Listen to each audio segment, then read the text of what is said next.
Well, good morning, Saints. I'm coming to you from All Saints Episcopal Church in Gastonia on this third Sunday of Lent. And for many of us, we wake up this morning finding all of the churches in North Carolina, including the Western Diocese, all of us have suspended services for the rest of March. I know that has been very difficult for many of us who are used to coming to the church for our services. But now we're faced with having to do things a little differently. Many of us will be going on online, and this is maybe the first time for some of us, including myself.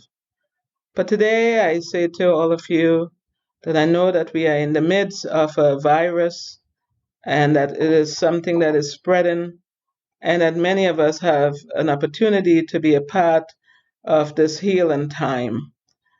Many of us can do the simple things of social distancing, washing our hands, but social distancing doesn't mean social isolation. We're still called at the core of it to be the gospel, to be that presence in the world, to be there for each other. Just like today when we hear about the Samaritan woman, how Jesus went into a place where he was not supposed to be, and he knows what it means like to break down barriers. And Jesus will come to us even in the midst of our darkest hours, even in the midst of this coronavirus that is causing pain and suffering and death even for many of us, for our brothers and sisters, not only here in our backyard, but even around the country and in the nation. We're called at a time to get together, to be there for each other. Whatever I do, it affects the other person. And so I know that we will continue to be that beacon on the hill. We'll continue to be there for each other. We'll continue to walk that journey side by side, just like Jesus did with the Samaritan woman. He brings living water. That water that he brought to her at the well is the same water that he will bring and refresh each one of us. And so don't lose hope, don't lose heart, don't lose your sense of peace. God will give us that shalom. I want to sum this up by a beautiful poem that I found online.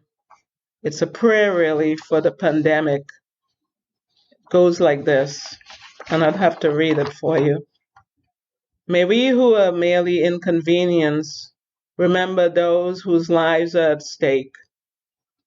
May we who have no risk factors remember those most vulnerable.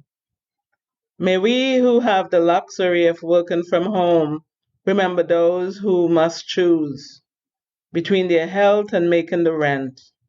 May we have flexibility to care for our children when the schools close. Remember those who have no options. May we who have to cancel our trips remember those who have no place to go. May we who are losing our margin money in the turmoil of the economic market remember those who have no margin at all. May we who settle in for quarantine at home remember those who have no home as fear grips our country. Let us choose love.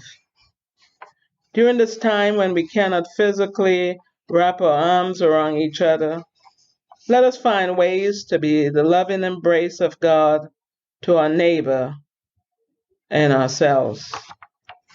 And so I leave you with God's peace. I leave you with God's blessing. And I leave you knowing that God is always with us. He, the Almighty God, the Alpha and the Omega, the omnipotent God, will always be at our side. Lenten blessings to you. God love you. God bless you.